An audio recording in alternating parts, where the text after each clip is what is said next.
Hello tout le monde, on est mardi, bienvenue dans cette nouvelle semaine dédiée à l'inventaire et on reprend les amigurumi.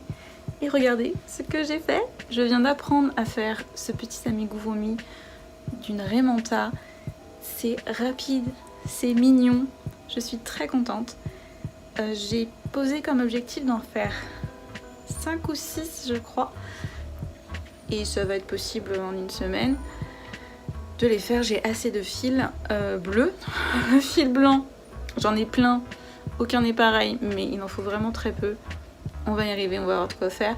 Et les yeux, j'ai quand même plusieurs paires, là j'ai mis les plus petits possibles mais je pense des plus gros yeux ça pourrait être mignon. Et alors parfois sur certaines Raymanta on a des taches ou des traits, j'hésite à rajouter ce petit détail. Elles sont assez petites pour faire des porte-clés. Pour une fois, j'ai fait un petit amigurumi. Trop mimi. Voilà, enfin moi j'en suis très contente. Voilà, je vous retrouve plus tard. Il va falloir qu'on réattaque les poussins. Mais pour l'instant, on se concentre là-dessus. J'aimerais expliquer ce qui vient de se passer. Vas-y, explique-moi la belle ce qui s'est passé. Oh, non, alors je vais vous expliquer, il manquait de la place sur ce magnifique plan de travail trop petit et j'ai coupé le mètre à ruban. Le mètre.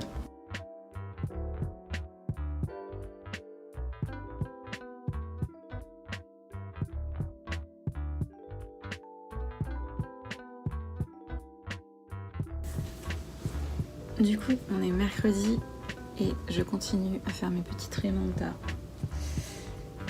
pour la présentation.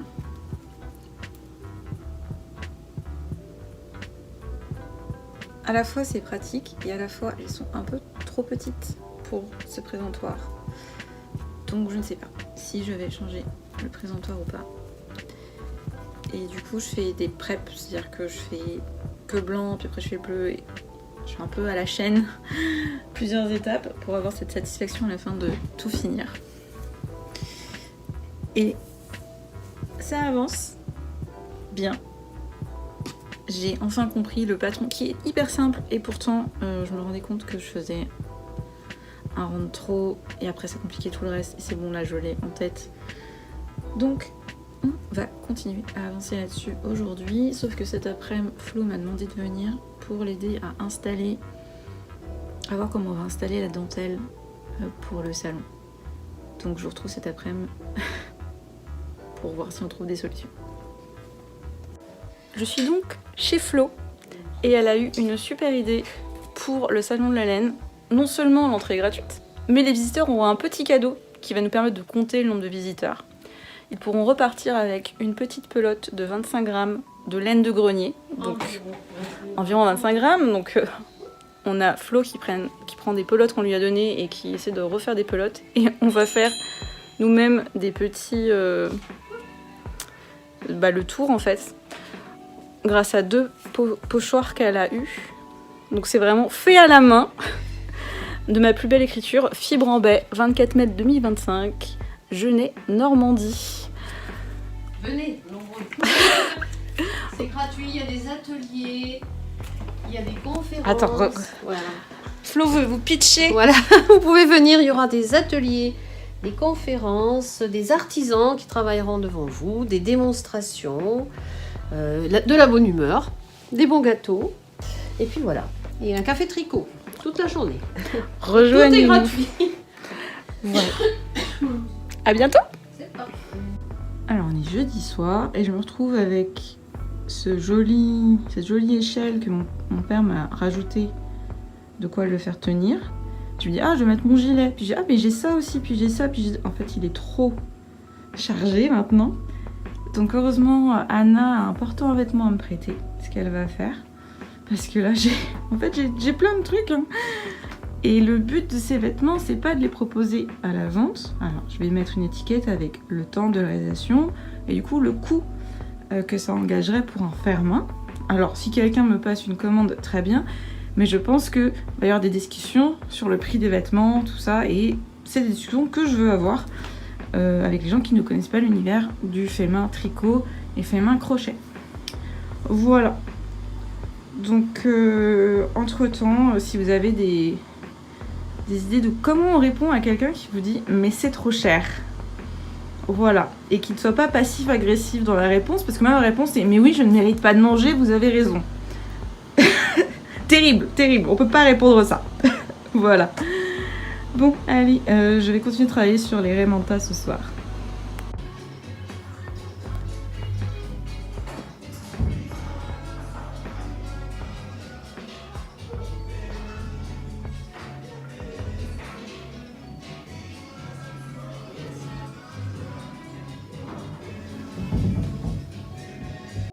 On est vendredi soir et je me retrouve à la maison trop cool à Genève. Je suis dans la salle karaoké qui est à l'étage, mais ils ont aussi un grand espace extérieur où il y aura une conférence ce soir. Et là, on fait un apéro tricot dans une des salles. C'est trop bien, c'est là que se déroulera le festival. On n'en arrête pas de vous parler. Mais carrément une salle karaoké, c'est trop bien. Flo n'aime pas du tout le karaoké, donc faut que je trouve des amis qui sont fans. On va venir ici. C'est ouvert en saison, donc ça a réouvert depuis déjà un mois, je crois, la maison trop cool. C'est vraiment trop joli le décor, comme je viens de vous montrer. Il y a des trucs super, des collaborations avec d'autres artistes. Et voilà, je vais retrouver les copines et crocheter.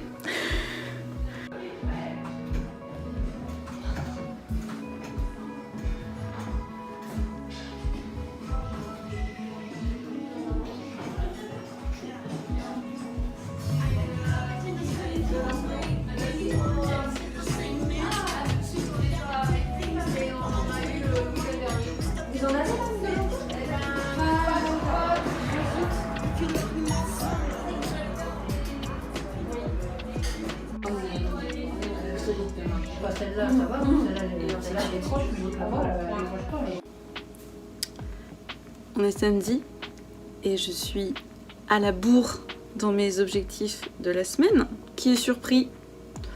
Pas moi. Hier à la maison trop cool, en fait il y avait une conférence après sur le travail que j'ai beaucoup aimé. Ça s'appelle J'ai un blanc, donc je vous l'écris.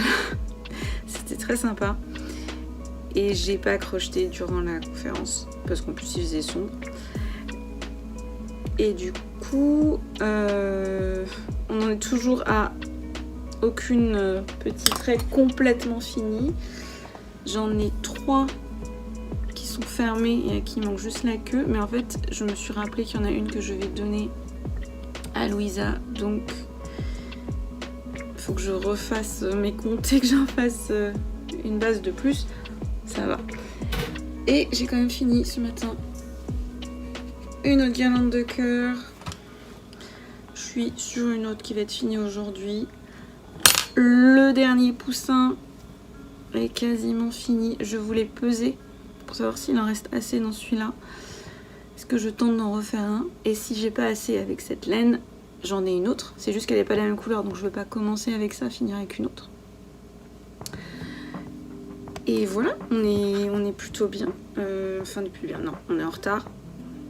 C'est pas grave parce que déjà j'étais en train de paniquer en me disant mais tiens c'est le week-end prochain et en fait non c'est le week-end encore après. Ça va aller. Je vais avoir j'ai des choses à présenter déjà, faut pas que je panique.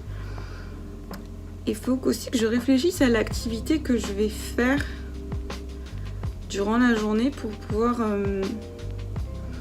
ne pas être trop prise et accueillir et expliquer c'est quoi le crochet. Alors est-ce que je propose est-ce que je serais moi-même en train de réaliser par exemple des guirlandes de cœur, ça peut être sympa, ou est-ce que je fais quelque chose d'assez gros, spectaculaire, qui peut attirer l'attention? Je ne sais point. Est-ce que je fais rien et j'attends? À voir, à voir. Pendant ce temps, Flo continue de faire des mini pelotes. Bravo à elle, c'est une super idée. Donc je vais continuer d'aller régulièrement, je pense, la voir pour continuer à l'aider à faire des étiquettes et tout ça. Et on est samedi. Le samedi, vous le savez, on mange chez mamie. Donc je me demande si je vais pas amener du matos chez elle. Comme ça, une fois chez elle, j'ai pas le choix. Faut que j'avance, j'ai moins de distractions qu'à la maison. On va voir si elle est pas fatiguée elle-même. Après, ma grand-mère, ça gêne pas que je sois chez elle pendant qu'elle dort. Donc, je peux rester. Je ne sais point. Ce que je sais, c'est que je n'ai toujours pas fait ma vidéo. Normalement, le vendredi, je monte ma vidéo et je l'upload. Et là, je n'ai pas fait. Hier, j'ai complètement oublié. Maintenant que mes vidéos sont un peu plus courtes, ça devrait le faire. Ah bah d'ailleurs, voilà, je viens vraiment de finir d'upload toutes les vidéos. J'ai le montage qui m'attend. Il est 9h. On y croit. Tout à l'heure. Il est 10h, la vidéo est éditée, elle est en train de rendre. Et j'ai fini un deuxième, qui avait déjà été commencé. Hein. J'ai fini une deuxième guirlande. Tac, on est à 20 € de stock officiellement. Pour la semaine, on est samedi, je vous le rappelle, l'objectif est de 150 €. Tout va bien. Bon, c'était la mini update du matin.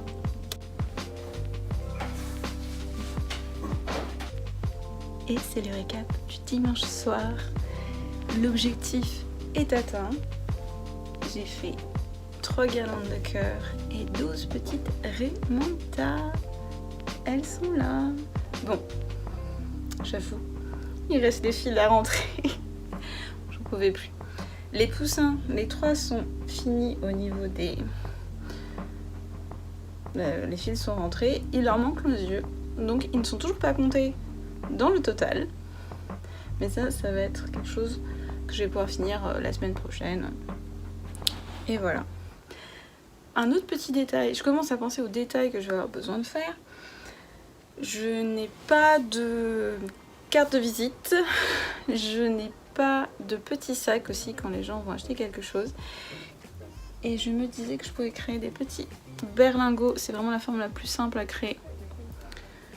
Là-dedans je peux faire tenir une guirlande, mais j'ai réussi à en faire des un peu plus grands. Et là-dedans je peux faire tenir une petite remonta. Les remontas j'en ai fait 14, il y en a une pour moi, une pour une amie et il y en a 12 proposées à la vente. Le seul problème c'est que là il va falloir par contre que je découpe le papier, que je le marque pour qu'il se mette bien ensuite. Là c'est du papier trop fin donc ça c'est vraiment pour... C'était parce qu'il était déjà marqué dans un magazine donc j'avais plus qu'à découper, c'était plus simple. Je vais l'utiliser comme modèle en fait je pense. J'ai pris des très jolis papiers à Action. Ce n'était pas ma décision, mon père allait à Action, je l'ai suivi. Et je n'ai acheté aucune laine parce qu'elles étaient toutes composées soit à 100% soit à 50% d'acrylique. Donc oui, il y avait des couleurs sympas, il y avait beaucoup de pelotes de couleurs changeantes, ce qui est un peu mon point faible en ce moment. Mais elles n'avaient pas une composition top. Il y avait beaucoup de kits de crochets, certains vraiment attiraient l'œil, il y en avait qui étaient des bouquets. Mais toujours ce même problème d'un fil qui ne me plaît pas, donc je n'ai pas investi là-dedans. Le récap va être rapide du coup parce que je n'ai pas travaillé sur le tricot. Mais j'ai ressorti, je vous l'ai montré, d'autres tricots que j'aimerais exposer avec leur temps de travail. Et donc on avait celui-ci, cette veste. Enfin, c'est une veste, c'est pas une veste en français, pardon. C'est un pull sans manches et en fait il reste les fils que je n'ai jamais rentrés. Donc on a les fils à rentrer. Et devinez quoi? On a les fils à rentrer. Ça c'est un pull que j'ai tricoté en rond parce que je voulais que ne pas avoir à raccorder plus tard les rayures. Du coup il y a quelques petits défauts au niveau du raccord des manches des deux côtés. Donc je vais faire une petite couture. Et je me suis rendu compte, et j'ai eu beaucoup de chance de m'en être rendu compte, que j'avais une maille qui n'avait pas été rabattue correctement. Parce que c'est un top down, donc il est fini par le bas. Je suis pas loin de la fin, donc je peux défaire en reprenant doucement les mailles et toutes les re-rabattre pour qu'elles soient prises dedans.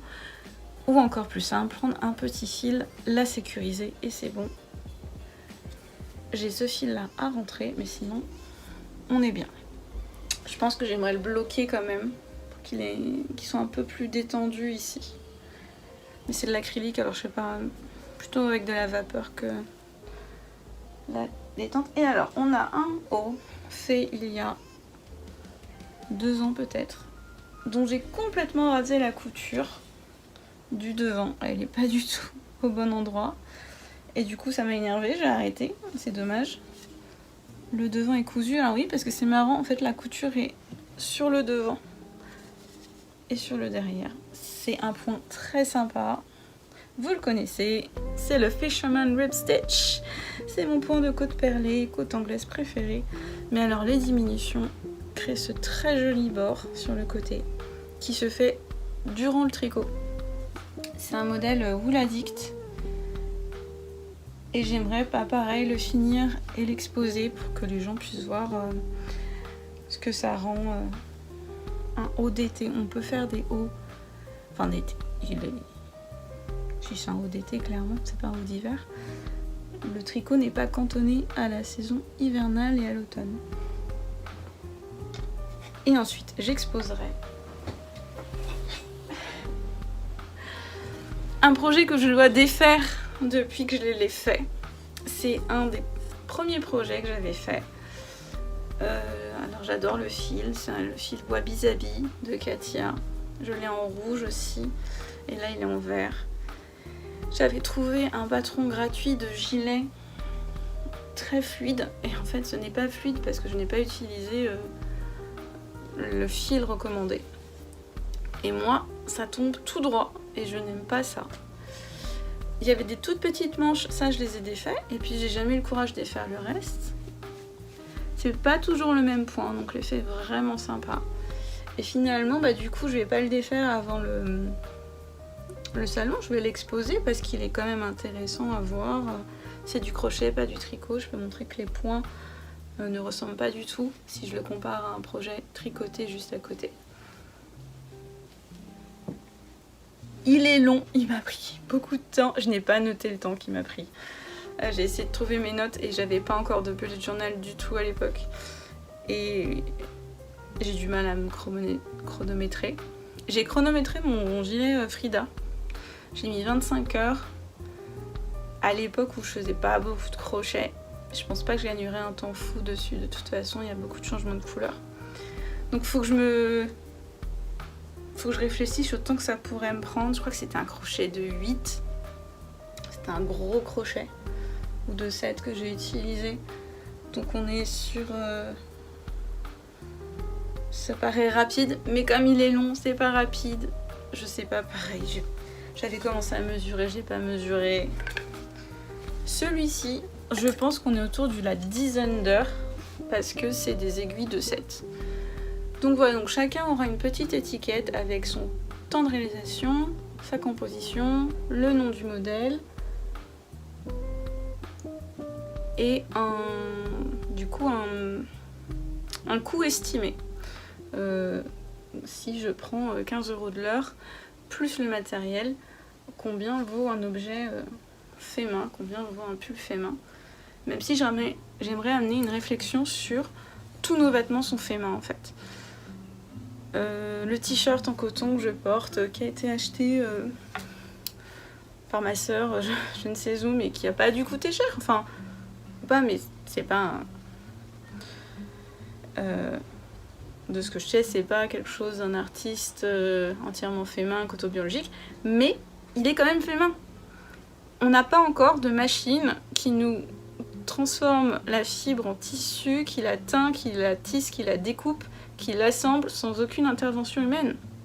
Et même un t-shirt qui est fait rapidement par une main experte, parce qu'elle en fait plein, et ben justement, faut rémunérer son expertise et tout. J'aimerais sûrement développer une affiche un peu sur cet argument-là. Et qu'elle soit, du coup, il y aura un portant à vêtements et cette affiche sera plastifiée pour que les gens puissent la lire et créer une réflexion sur la fast fashion, la slow fashion, le fait main. Et en fait, le fait main, il est encore présent, il est important et il faut le valoriser.